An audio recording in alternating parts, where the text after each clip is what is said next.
El hombre sonriente. La calle estaba desierta. No, eso no es del todo exacto. Estaba despojada de la vida que uno espera en una ciudad, de las vibraciones que te recuerdan que no estás solo. Era muy entrada la noche, o quizás ya la madrugada, de esas horas en que el aire se vuelve denso y el silencio adquiere un peso tangible, casi asfixiante. La neblina, ligera pero insistente, se aferraba al asfalto, difuminando el tenue resplandor de las farolas. Volvía a casa, arrastrando los pies, la mente un batiburrillo de pensamientos inconexos y el cuerpo pidiendo a gritos el edredón. Fue entonces cuando lo vi, a unos 50 metros de mí, bajo el halo amarillento de una farola solitaria, había una figura, un hombre. La distancia y la penumbra lo convertían en una silueta, pero había algo en su postura que me hizo detener el paso. Estaba de espaldas, o al menos eso parecía, y su rigidez era antinatural, como si una estatua se hubiera materializado de repente. Mis ojos, acostumbrándose a la oscuridad, se fijaron en él, esperando algún movimiento, alguna señal de que era solo un paseante nocturno cualquiera.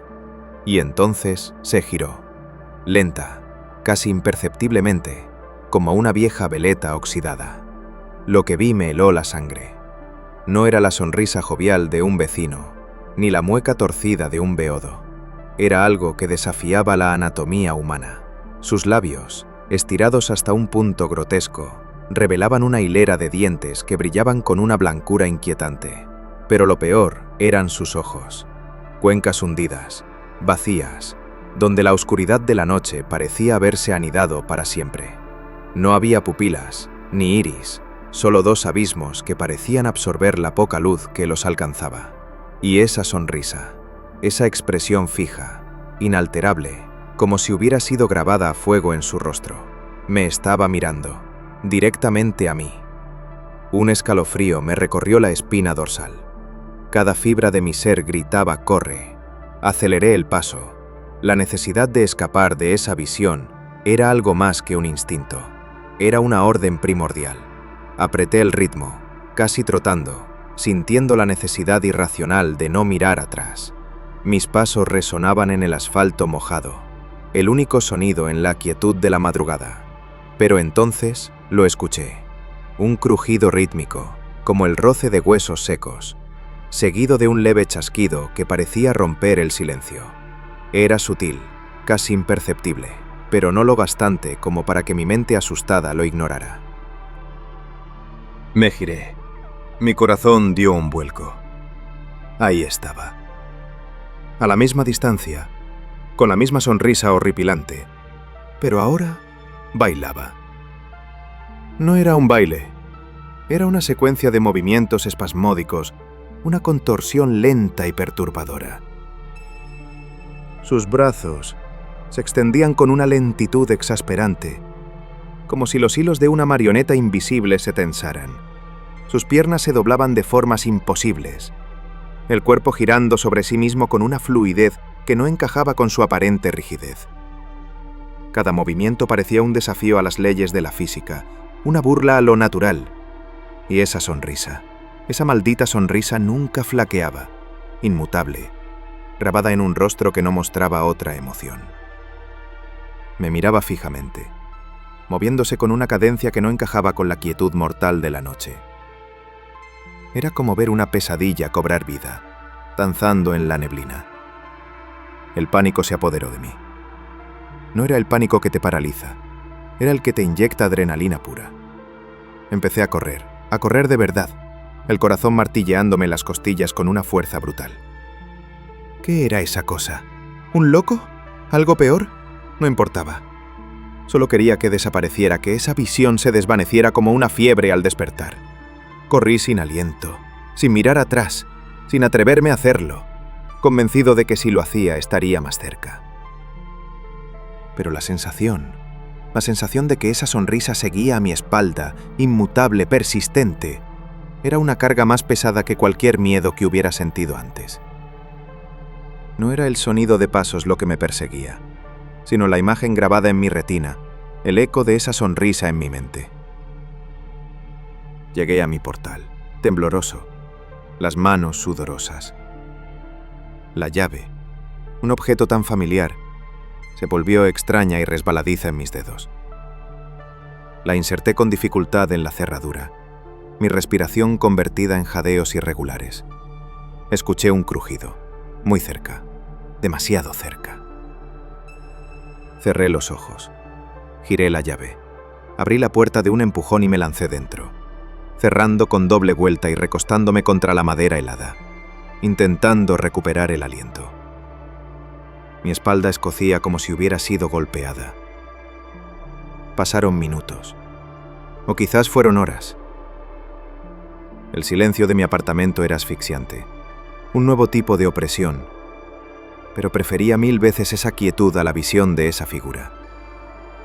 Cada sombra, cada crujido de la vieja madera era un sobresalto. Lentamente, como si cada músculo pesara 1 tonelada, me levanté y me arrastré hasta la mirilla. Mi ojo se pegó al pequeño orificio. El timbre no fue el tintineo amable y predecible, fue un ding-dong prolongado, casi un zumbido, que resonó en el silencio del pasillo como un grito ahogado, una nota disonante que prometía el desastre. Me quedé helado. Mi respiración se cortó. No me atrevía a moverme, a hacer el más mínimo ruido. La sangre martilleaba en mis oídos. El sonido se repitió, 1, 2, 3 veces, siempre con la misma cadencia insoportable. Volví a la mirilla, el ojo pegado al pequeño orificio. Esta vez, el terror era puro, visceral. Ahí estaba, justo delante de mi puerta. Esa silueta inconfundible, recortada contra la escasa luz del rellano. Un contorno borroso, pero reconocible. Y lo que vi me hizo retroceder con un grito ahogado que solo yo pude escuchar. La sonrisa. La maldita sonrisa. Estaba pegada al cristal de la mirilla, magnificada, distorsionada por la lente, cubriendo todo el campo de visión, tan cerca que podía sentir el frío de su aliento a través de la madera, a través del metal. No había oscuridad en las cuencas de sus ojos ahora, solo esa blancura dental, inmaculada, aterradora, llenando mi visión. Y debajo, muy abajo, escuché un suave rasguño, como si alguien estuviera deslizando una uña o algo afilado por la parte inferior de mi puerta.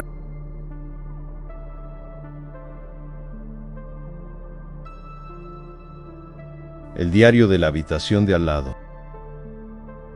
La caja final estaba en el suelo del salón sin abrir, como una tumba de cartón que contenía los últimos vestigios de mi antigua vida. Respiré hondo el aire de mi nuevo apartamento. Un olor a humedad y a madera vieja, una promesa de historia.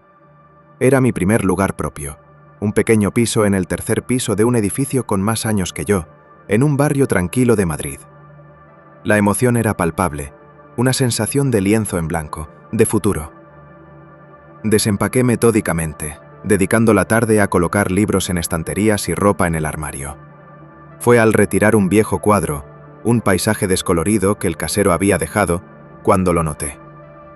Detrás de él, en la pared que compartía con la habitación de al lado, una baldosa estaba ligeramente suelta. Curioso, la toqué.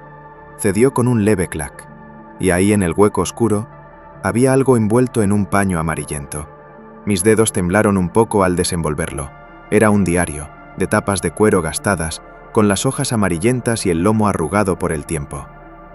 No tenía nombre, solo una fecha manuscrita en la primera página, 12 de marzo de 1988. Lo abrí con cuidado, sintiendo el crujido del papel envejecido. Al principio, era inofensivo. Entradas cotidianas, prosaicas. El tiempo, el precio de la leche, las quejas sobre el vecino ruidoso del piso de arriba, al que por cierto yo no había oído. La caligrafía, fina y ligeramente inclinada, pertenecía sin duda a un inquilino anterior. Un tal Elías. Me sentí un intruso, pero la curiosidad era demasiado fuerte. Pasé las páginas, inmerso en la vida de un desconocido de hace décadas. Las entradas comenzaron a cambiar alrededor de la página 40. Pequeños detalles, casi imperceptibles al principio. Anoche escuché un golpe, muy suave. Venía de la habitación de al lado. Elías anotaba ruidos extraños, arrastres, susurros, un leve golpeteo rítmico. Al principio los atribuía a las cañerías viejas o a mi propio insomnio. Pero la frecuencia de las menciones aumentaba. 17 de abril de 1988. Los ruidos son cada vez más fuertes, ya no son solo golpes. A veces juro que escucho murmullos. Vienen de esa habitación de al lado, pero está vacía. Siempre lo ha estado. El casero me lo aseguró. ¿O no? Mi piel se erizó. La habitación de al lado, mi propia habitación. ¿Qué tipo de ruidos escucharía Elías? ¿Qué se imaginaba? La escritura de Elías se volvió más errática, las frases más cortas, las palabras garabateadas con furia. La paranoia se filtraba a través de cada línea. 3 de mayo de 1988. Me están observando, lo sé. Esa sensación fría en la nuca cuando estoy leyendo. No hay nadie, pero la presencia está ahí, al otro lado de la pared, en esa habitación. A veces creo que puedo ver una sombra, apenas perceptible, moverse por debajo de la puerta. Me detuve un momento, la respiración superficial. Me levanté y fui a la pared compartida. La toqué. Estaba sólida, fría, nada que ver. Mi mente racional luchaba contra la creciente sensación de incomodidad. Volví al diario. 15 de mayo de 1988. No puedo dormir. Los golpes son constantes ahora. Toc, toc, toc, rítmicos. Y los murmullos parecen llamando mi nombre. Pero no es mi nombre. Es un sonido que no entiendo. Sé que están ahí, en esa habitación, mi habitación. Un escalofrío me recorrió de pies a cabeza. Mi habitación, la que yo ocupaba, la misma donde estaba leyendo ahora. Elías creía que en mi habitación, al otro lado de la pared que yo acababa de tocar, había algo. La última entrada era solo una fecha, 20 de mayo de 1988, y una sola frase, escrita con una furia desesperada, las letras casi atravesando el papel. ¡Por favor, detengan los golpes! Debajo, ocupando casi toda la página, había un dibujo garabateado. Un trazo infantil y aterrador al mismo tiempo. Una cara, no una cara normal. Grandes ojos redondos, cuencas oscuras como pozos sin fondo. Y una boca, una línea recta que parecía más una herida que una expresión. Pero lo que me hizo soltar el diario, lo que me hizo sentir que el aire se congelaba en mis pulmones, fue el detalle final. La cara estaba mirando a través de una grieta en lo que parecía una pared. Una grieta muy similar a la que yo había visto antes, la que había revelado el diario.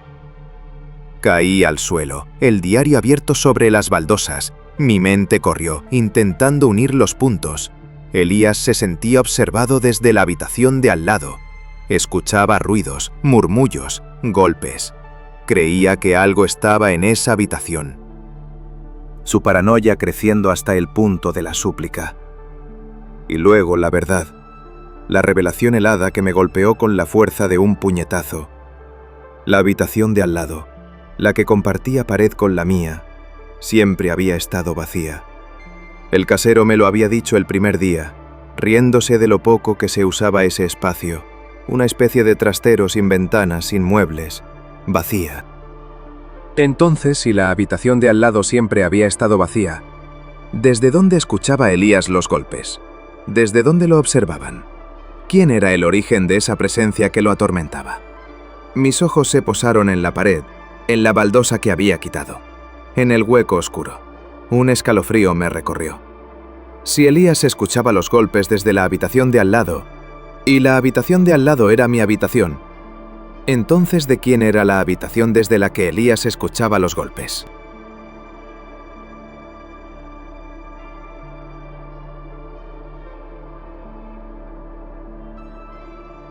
La oferta de Craigslist.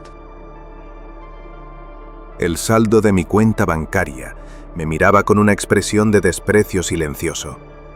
2 dígitos, y el alquiler se vencía en menos de una semana. La desesperación tiene un olor particular, algo agrio, como a óxido en la parte de atrás de la garganta. Esa fue la fragancia que me llevó, en un arrebato de pura imprudencia, a la sección de trabajos de Craigslist a las 3 de la madrugada. Estaba buscando una salida, cualquier cosa que no implicara vender mi alma en un call center. Y ahí estaba, un anuncio tan ambiguo como tentador, enterrado entre ofertas de paseadores de perros y clases de yoga, asistente personal, discreción absoluta, pago excepcional. Se busca individuo con gran adaptabilidad, disponibilidad inmediata, horario nocturno no excluyente y capacidad para mantener total discreción. No se requiere experiencia previa, solo absoluta confianza y no hacer preguntas. Remuneración negociable, altamente competitiva. Contacto inicial vía email con CV y breve presentación. No hacer preguntas.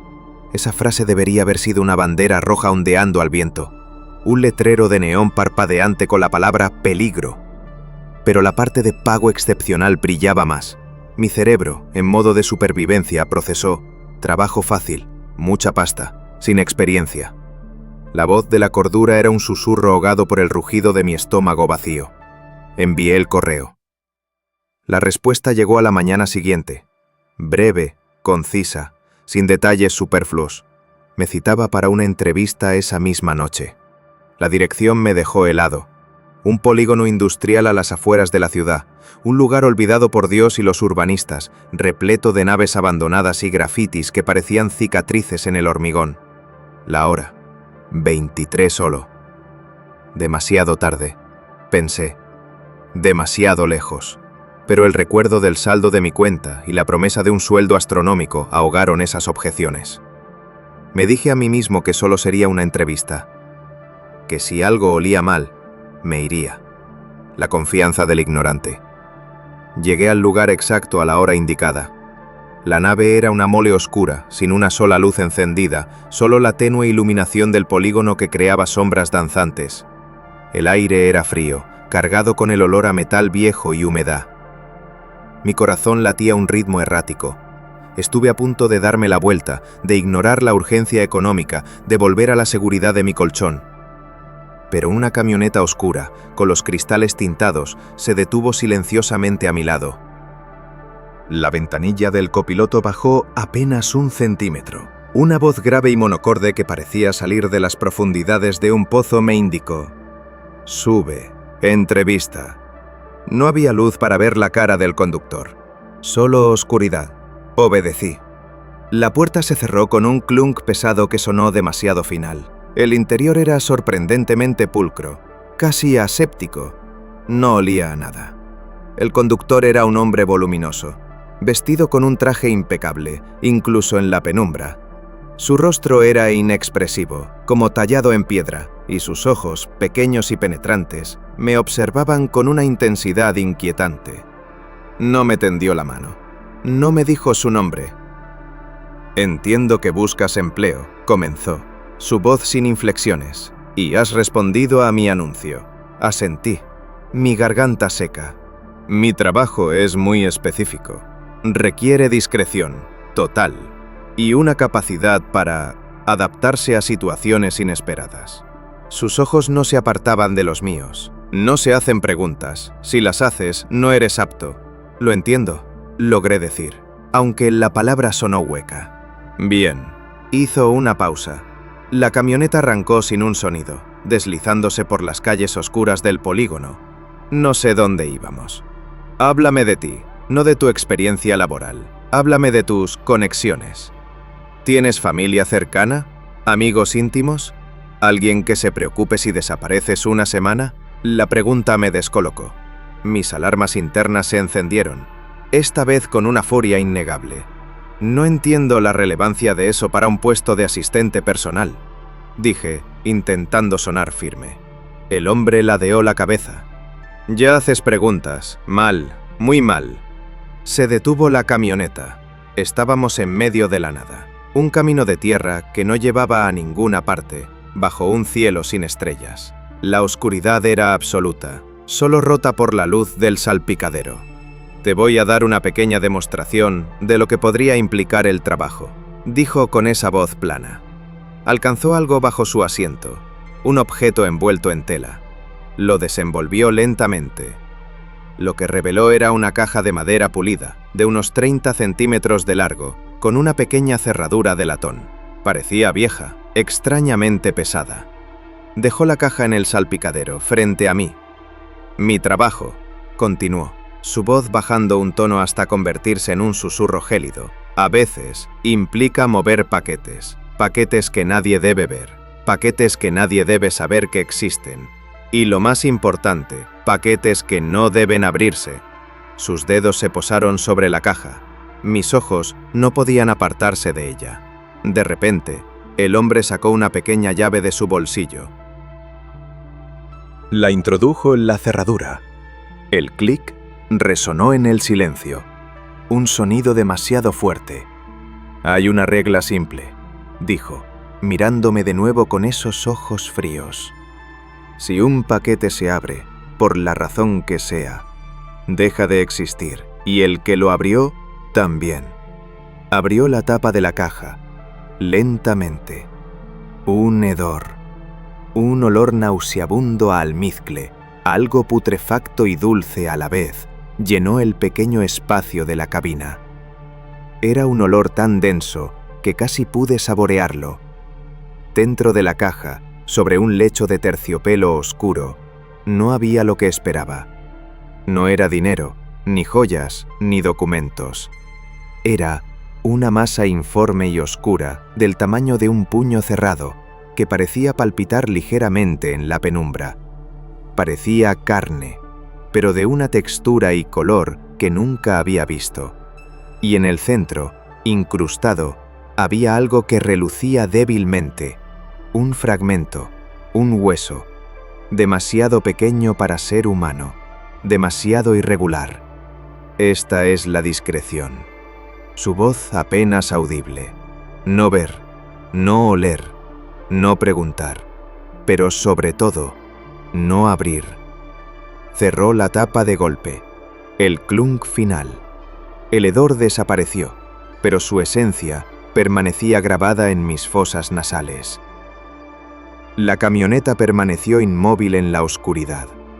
El hombre me miraba, con esa misma expresión inmutable. Entonces, dijo, y esta vez había un matiz en su voz, algo que no había percibido antes, una especie de expectativa sombría. ¿Sigues interesado en el puesto de asistente personal? El silencio se estiró, pesado, opresivo. Mi mente, que había estado tan ocupada buscando una salida, ahora solo podía procesar una verdad aterradora. No había ninguna. Estaba solo en la oscuridad, con un hombre que me había mostrado una visión del infierno y que ahora esperaba mi respuesta. El miedo no era ya solo por el dinero, era por mi vida, y el aroma a almizcle putrefacto parecía no irse de mi nariz.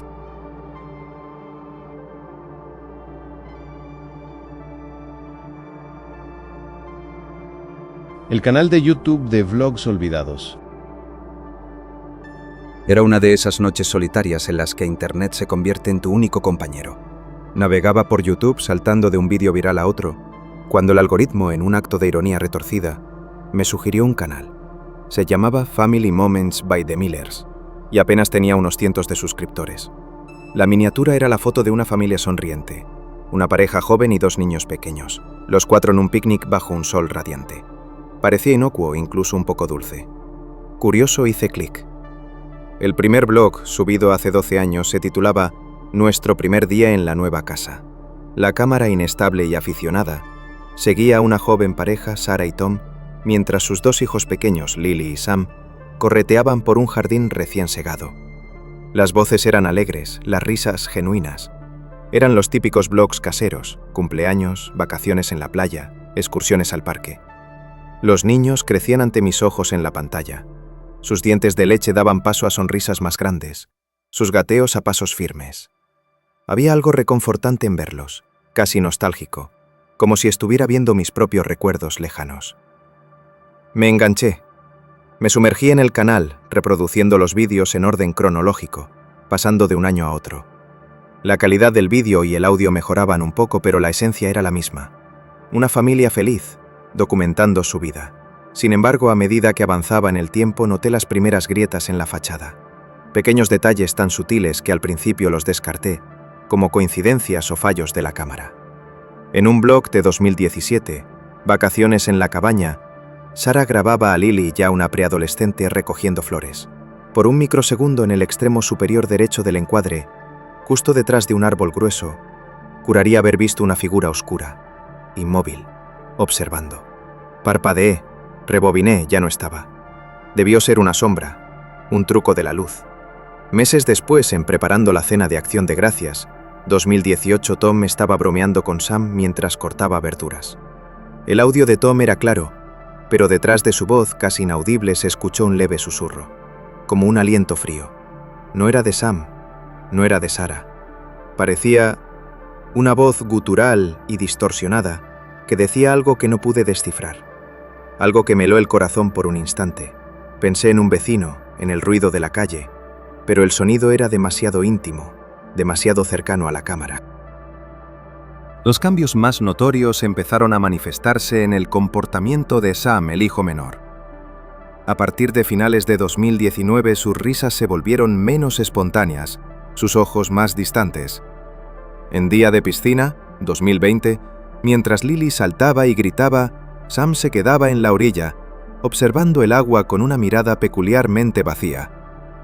Si Sara o Tom le hablaban, respondía con monosílabos, su sonrisa forzada, casi incómoda. En un blog de Navidad de 2021, mientras todos abrían regalos, Sam sostenía un juguete nuevo, pero sus ojos estaban fijos en algún punto más allá de la cámara, como si estuviera viendo algo que los demás no podían. Su inquietud era palpable. La atmósfera de los blogs se oscureció con cada nueva subida. Las bromas de Tom se hicieron menos frecuentes, y Sara parecía perpetuamente cansada. Sus ojos mostraban unas ojeras pronunciadas. Las discusiones triviales se colaban en el audio, los silencios eran más largos y pesados. La música de fondo alegre fue reemplazada por una melodía más melancólica o simplemente por el sonido ambiente. Los últimos blogs, subidos en 2023, eran casi insoportables de ver. El título del penúltimo era Una tarde tranquila. Sara grababa desde el sofá, el apartamento en un silencio absoluto. La casa parecía vacía, ni rastro de Tom, Lily o Sam. Su voz era apenas un susurro. Se han ido de paseo, me siento un poco mal. La cámara temblaba ligeramente y luego se detuvo en una de las paredes del salón. En ella, con lo que parecía ser una tiza o un lápiz, había un garabato infantil. Unas figuras palote, la familia, pero la figura de Sam estaba tachada. Y justo al lado, una palabra escrita con torpeza, pero legible: observando. La imagen se congeló ahí durante casi un minuto antes de que el vídeo terminara abruptamente. El último vídeo se subió hace solo 6 meses. Se titulaba simplemente S.A. La miniatura era un campo negro. El vídeo no tenía sonido. Solo 10 segundos de imágenes completamente estáticas. La misma sala de estar del último blog, pero esta vez la cámara estaba en el suelo, ligeramente inclinada, apuntando hacia el techo. No se veía a nadie, no había movimiento. La luz era tenue, y la sala parecía más polvorienta, abandonada. Pero en la esquina superior izquierda, justo en el borde del encuadre, se veía una pequeña mancha oscura en la pared. Al principio pensé que era suciedad, pero al ampliar la imagen, al forzar mis ojos, me di cuenta de que no era una mancha, era una pequeña grieta. Y desde esa grieta, apenas visible en la oscuridad, 2 pequeños puntos brillantes parecían observarme. El canal no había vuelto a subir nada desde entonces. La sección de comentarios estaba llena de preguntas sin respuesta, de fans confundidos y preocupados. Nadie sabía qué había pasado con los Miller. Y mientras cerraba el navegador, la pantalla de mi monitor se oscureció.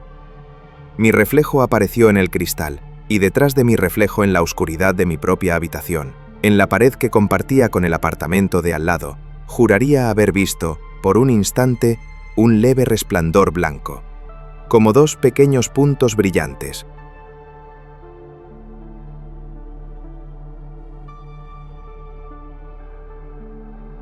Las reglas de la noche de guarda. El sobre estaba agrapado a la tabla de bienvenida. Un detalle tan incongruente como el café frío que el viejo Rojas, mi predecesor, había dejado en el termo. «Para el nuevo», decía una nota garabateada con prisa. «Léelo antes de que den las 12, y haz caso». Mi primer turno como vigilante nocturno en el edificio de oficinas Torre Ébano empezaba en media hora. Parecía un lugar de lo más normal. Cristal y acero, 20 pisos de cubículos y despachos, perfecto para un novato como yo. El sobre contenía una lista de reglas. Al principio eran las típicas: marcar tarjeta a las 23 en punto, rondas por todas las plantas cada hora en punto, asegurarse de que las luces estuvieran apagadas y las ventanas cerradas. Hasta ahí, todo bien. Pero la caligrafía de Rojas se volvió más nerviosa, las líneas más irregulares, y las reglas empezaron a torcerse. Si escuchabas tarareos en el 5º piso después de las 2 de la madrugada, no te acercaras. Cerraras la puerta de esa planta y corrieras al sótano. Te quedaras allí hasta las 3 de la madrugada, no miraras atrás. La recepcionista, Clara, se había ido de vacaciones. Si la veías en el vestíbulo después de medianoche, no la miraras a los ojos. Asintieras a todo lo que dijera. Le siguieras el juego hasta que se marchara. Nunca, bajo ninguna circunstancia, le mencionaras su nombre. Los ascensores podían detenerse entre pisos. Si ocurría, pulsaras el botón de la planta baja. Si la voz decía «¿subes o bajas?», siempre dijeras «bajo». No respondieras a nada más. Nunca tocaras la puerta de mantenimiento del piso 13. Nunca. No importaba lo que oyeras detrás. El último piso, el 20, era solo para ejecutivos. Si al llegar allí la puerta del despacho principal estaba abierta y la luz encendida, entraras. Si veías una silueta sentada en la silla del jefe, cerraras la puerta inmediatamente. No encendieras las luces, no dijeras nada, te fueras. Luego llamaras a seguridad para reportar una entrada no autorizada, genérica. Si sentías frío extremo en un pasillo sin motivo aparente y las luces parpadeaban, corrieras.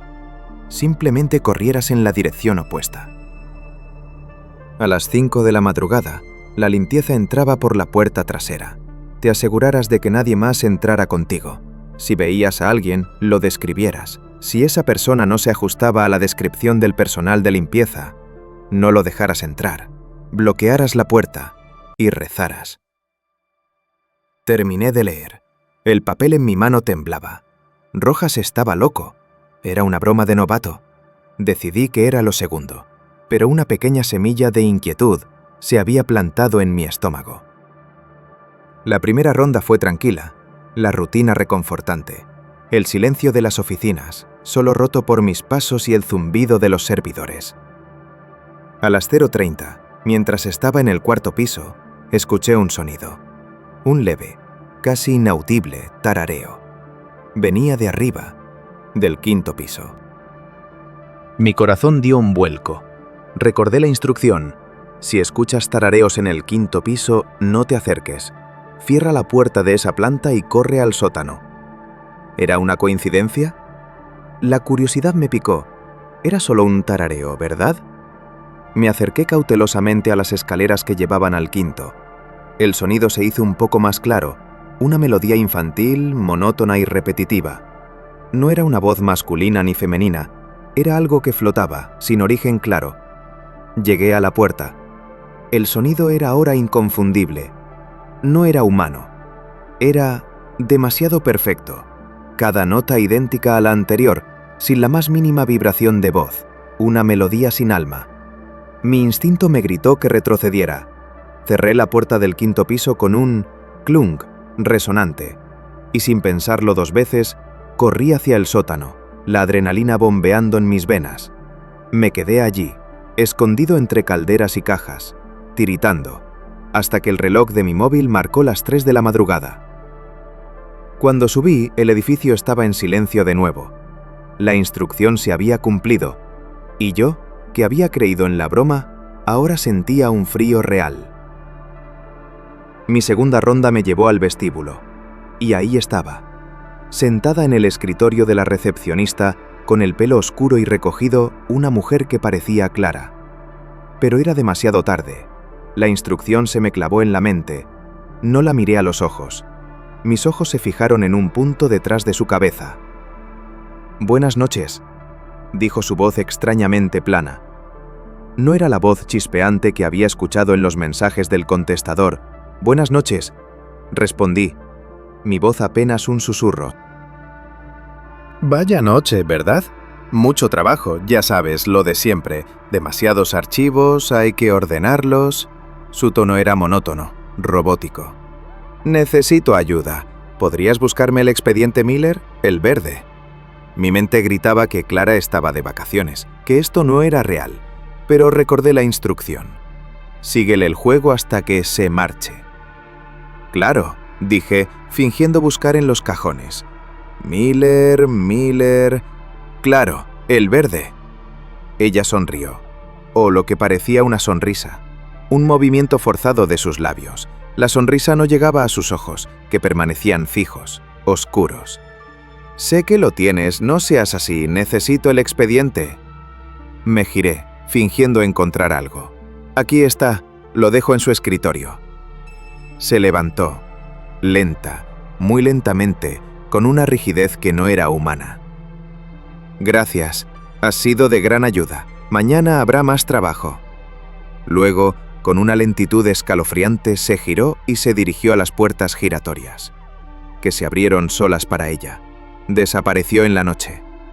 El vestíbulo quedó sumido en un silencio total, solo roto por el eco de mis propios latidos. Mi espalda estaba empapada en sudor. El resto de la noche fue una tortura. Cada sombra era una amenaza, cada sonido una confirmación de lo absurdo y real de esas instrucciones. Los ascensores funcionaron con normalidad, para mi alivio, pero el pensamiento del piso 13 y de lo que Rojas me había advertido no tocar, se clavó en mi mente. Pasé de largo por esa planta, con el corazón en un puño. A las 4:55, la ansiedad por la última instrucción era insoportable. Me planté en la puerta trasera, mi cuerpo tenso. Las 5 en punto. La puerta se abrió. Un hombre y una mujer, ambos con uniformes de limpieza, entraron, riendo y conversando. Eran los que Rojas había descrito en una pequeña nota al margen. Juan, un poco calvo, y María, bajita y con gafas. Eran ellos. El alivio fue inmenso. Casi me caigo de rodillas. Cuando el sol comenzó a asomar por el horizonte, tiñendo el cielo de un gris pálido, y mi turno terminó, la experiencia de esa noche se grabó en mí para siempre. Rojas no estaba loco. Las reglas no eran una broma. Eran un mapa para sobrevivir en una realidad que se negaba a encajar. Salí del edificio, el aire fresco de la mañana en mi rostro.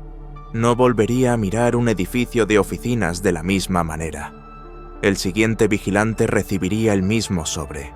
Y yo, antes de irme a dormir, enviaría un correo electrónico a mi jefe, presentando mi dimisión, sin dar explicaciones. Porque hay cosas que simplemente no puedes explicar. Y algunas reglas están ahí por una razón muy, muy jodida.